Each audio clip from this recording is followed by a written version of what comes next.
인터넷 끝판왕에서 모르면 못 받는 통신지원금 80만원, 설치 당일 즉시 입금 받을 수 있습니다. 지금 견적만 받아봐도 스타벅스 커피 쿠폰을 증정하니 더보기란 고정 댓글 혹은 1866-1009로 전화주세요. 안녕하세요, 축진먹입니다. 토트넘이 슬라비아 프라하를 3대0으로 이겼습니다. 오늘 경기는 엄청난 내용이 있다, 이런 게임까지는 아니어서 전체적으로 빠르게 리뷰하고 선수들의 컨디션을 체크해보는 시간을 갖도록 하겠습니다. 이번 선발 라인업에서 좀 주목할 부분은 아치그레이가 계속해서 기용되고 있다. 그리고 풋백을 제대로 들고 나왔고 오도베르 정도를 제외하면 모두 1군 라인업으로 들고 나왔다, 이렇게 얘기를 할 수 있을 것 같아요. 먼저 이 프라하라는 팀의 플레이 스타일을 알아야 이번 경기를 좀 이해하기 쉬운데요. 프라하는 아스날이랑 챔스 경기하는 걸 보고 좀 플레이 스타일이 확고하다고 느꼈어요. 지금 제가 표시해놓은 선수들이 키가 187, 189, 190 이런 식으로 키 좋고 신체 조건 좋은 선수들을 바탕으로 약간의 힘 축구를 합니다. 그래서 전방 쪽에 있는 두껍고 키 큰 선수들을 활용해서 일단 롱볼 떨고 놓고요. 중원에서 그 떨어진 공을 타이트한 압박을 통해서 따냅니다. 그리고 아스날이 그때 당시 세트피스 득점이 터지기 이전에 이런 방식의 게임에 상당히 고전했었거든요. 근데 토트넘도 공교롭게도 세트피스에서 첫 득점이 터졌죠. 그래서 이 팀이 원하는 건 때려놓고 가운데서 혼전 상황이 생길 때 이 혼전 상황을 고의로 유도하고 거기서 이제 변수를 만드는 그런 모델로 축구를 하는 팀입니다. 사실 토트넘 상대로 짧게 썰어가가지고 끝까지 가는 게 마냥 또 쉬운 일은 아니거든요. 아무래도 토트넘의 스쿼드가 더 좋은 부분이 있잖아요. 그래서 짧게 풀어나가는 것보다는 그렇게 플레이하고 에너지 바탕으로 플레이하는 게 더 낫다는 판단이 있었던 것 같습니다. 근데 이렇게 됐을 때는 문제가 뭐냐면 본인들의 뒷공간이 노출된다는 거죠. 이제 롱볼과 전방 압박, 그리고 앞쪽에 공을 떨궈 놓고 거기서 결과값이 나오지 않았을 때 본인들도 수비 라인을 올린 상태다 보니까 토트넘이 한 번에 전개를 나갈 수 있는 상황이 생깁니다. 그리고 그런 전개가 나갔던 공간들이 보통은 측면 뒷공간이에요. 그래서 토트넘 양쪽에 있는 측면 윙어들이 넓게 벌려서 뒷공간을 공략했습니다. 왼쪽에 있는 오도베르라든지 스펜스 같은 선수들의 호흡도 괜찮았고요. 로메로, 쿠두스 이런 라인도 마찬가지입니다. 특히 스펜스에서 오도베르로 가는 그런 뒷공간 패스가 좀 많았던 게 인상적이었고, 여기서는 또 오도베르의 스피드를 체감할 수 있었습니다. 그리고 그동안 스펜스의 왼발이 좀 부족했던 느낌이 있었는데 이번 경기에서는 왼발도 나쁘지 않더라고요. 그리고 이제 반대쪽을 얘기해보면 반대쪽은 로메로가 쿠두스한테 한 번에 준 것도 있었고 포로가 기본적으로 쿠두스한테 연결해주는 플레이도 많았습니다. 그리고 쿠두스가 하는 걸 보면 이 쿠두스의 공 지키고 돌아서고 이런 능력은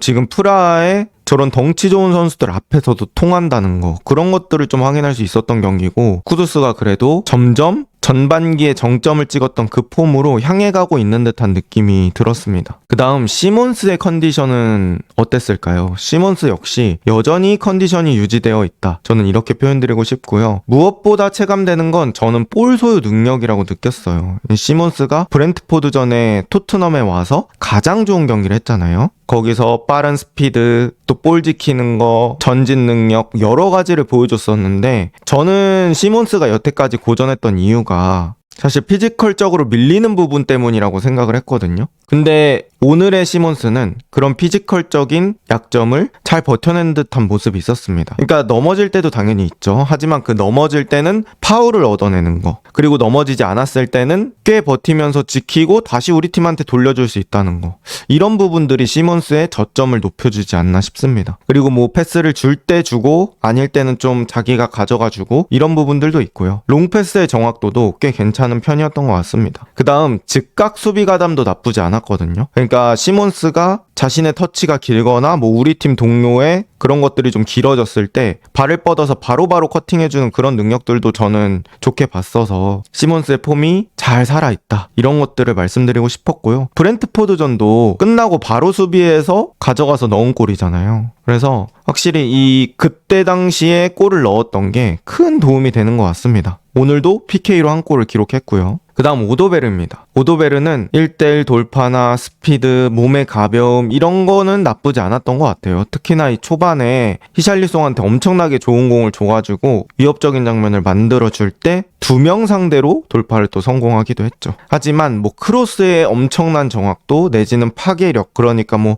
혼자 뚫고 가서 슈팅을 할 수 있는 능력, 이런 부분들은 좀 아쉽다고 봤고요. 그 다음에 바로 갈 때도 좀 있어야 된다고 저는 생각을 해요. 근데 오도베르는 항상 공이 내 발에 올 때까지 기다린 다음에 그걸 항상 잡아놓고 플레이하더라고요. 근데 계속 잡아놓고 플레이하면 사실 어려워지는 부분들이 있죠. 그래서 조금 더 타이밍을 빠르게 가져갔으면 어땠을까 라는 생각이 있습니다. 어쨌든 오도베르의 몸 상태 자체는 가볍다. 그 다음 오늘 경기는 저는 개인적으로 체급차가 많이 느껴졌던 경기예요. 토트넘의 포백 정도면 이 정도 체급차에는 수비가 가능하다고 생각을 합니다. 뭐 로메로의 경합 능력 있죠. 반더벤의 커버 능력 있죠. 팔리냐의 누워있기 있죠. 이런 것들이 있기 때문에 저는 뭐 요 정도 체급, 그러니까 상대팀 공격수들이 정상급이 아닐 때는 어느 정도 수비가 가능하다. 그리고 이 팔리냐라는 선수가 누워있기가 무슨 말이냐면 팔리냐는 누워있을 때 축구를 제일 잘하는 것 같아요. 슬라이딩 태클로 쓸어줄 때가 가장 멋진 남자입니다. 그래서 이런 부분들이